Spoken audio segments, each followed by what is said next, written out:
We are Lutherans, the product of the Holy Spirit and of a perfect storm. On July 6, 1415, Jan Hus, the early reformer that our Moravian neighbors call their own, was burned at the stake.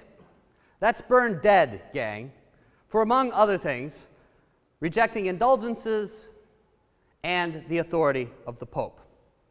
Hus, whose name means goose, is said to have said on that day, "Today you cook a goose, but in 100 years a swan will sing, and you will have to listen." 102 years later, the swan appeared, nailing 95 theses to the church door in Wittenberg, Germany, and the Protestant Reformation was born.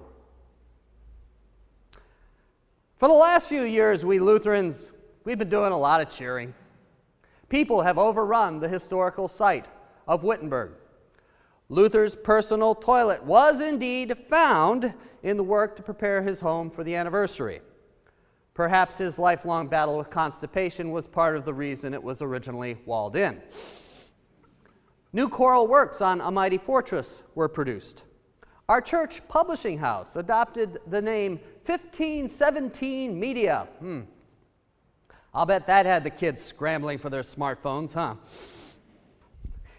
And new Luther books were produced, and article after article was written saying quite rightly that Martin Luther was a big deal historically.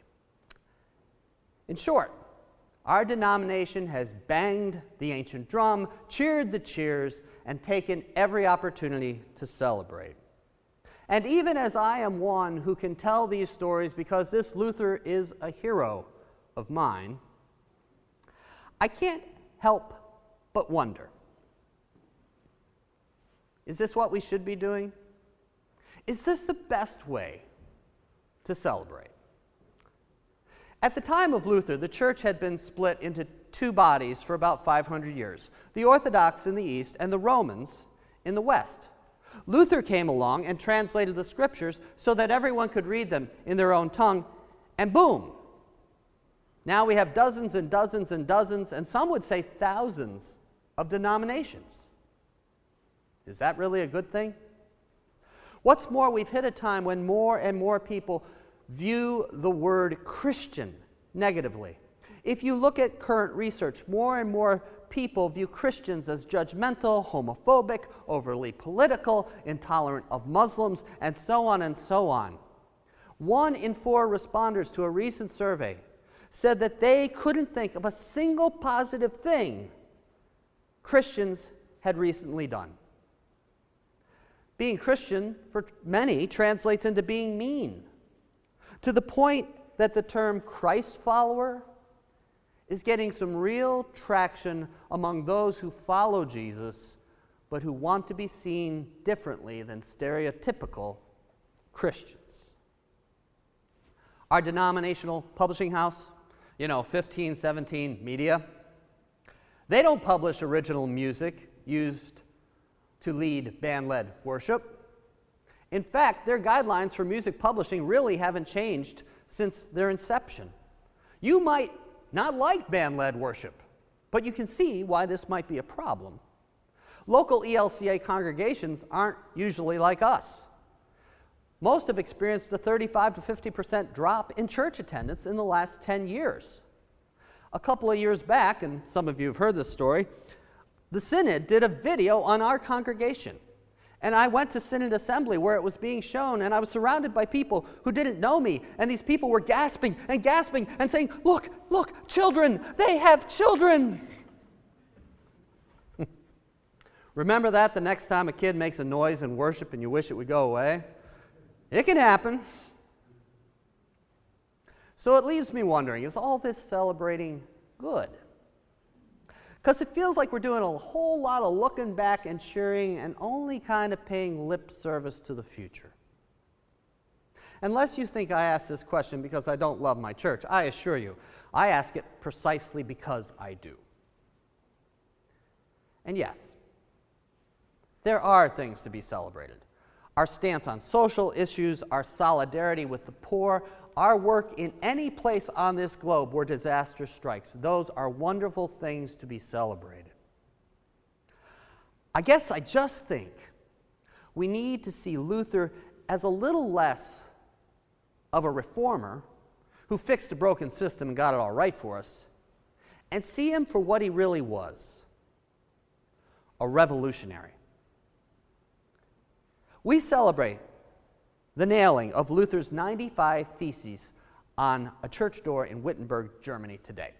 Those statements were statements against forgiveness being sold for money by the church, indulgences, and against the abuse of power and highway robbery the Pope of that time was implementing on a people terrified of hell. But this was simply the act of an earnest, simple monk. A monk, a priest, a professor.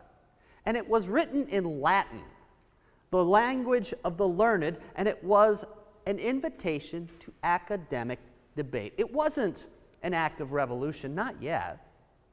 You know, it was an invitation to sit in a room with your friends and argue, maybe while raising a stein, maybe saying some things that were only meant for the ears in that room that you would never want to say outside that room.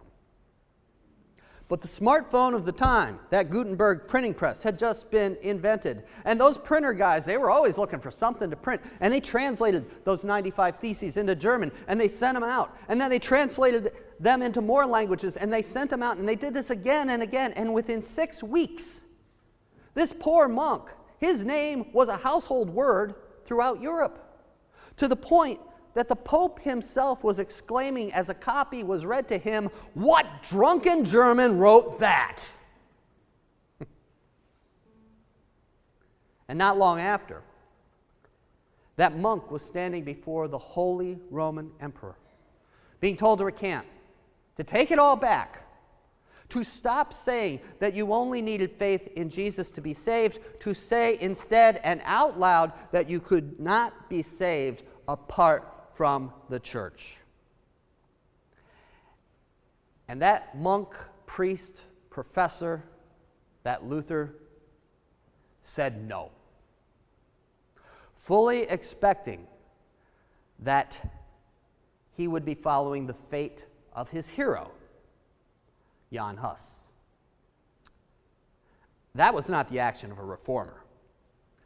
That was the action of a revolutionary, willing to die to share the message that God is a God of grace and love.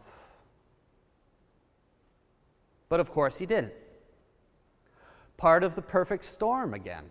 You see, the Roman Empire needed the military might of the German princes to repel an invasion. And it was so bad that the empire finally said, "Fine, have your Luther, have your church, just come fight." And here we are. Product of the Holy Spirit and of a perfect storm. You know, Luther hated the term Lutherans. He rejected it. If he were here right now, he would still be hating it. We are, as he reminded his friends, Christians, followers of Christ. And in that, the mission of Jesus is what is important. More important than whether the music of the service is led by an organ or a guitar or a zither or an auto harp or a kazoo. More important than a proud history. More important than a detailed and profound theology. More important than, hey, that's our family pew. More important than Republican or Democrat. More important than your denomination, ethnicity, nationality, or any other human label you want to apply to yourself or others. More important because being Christian means being free before God and lifting up the worth of the entire human family. And if we're going to answer that call, it means being willing to change and grow. Being willing to open ourselves up to new ideas. Ideas Luther was never even exposed to, but ideas that are relevant today. It means being willing to do the things that get our message out and that will serve the human family. Not just proudly singing the old song and thinking we're the bee's knees. In the end, it means not being satisfied.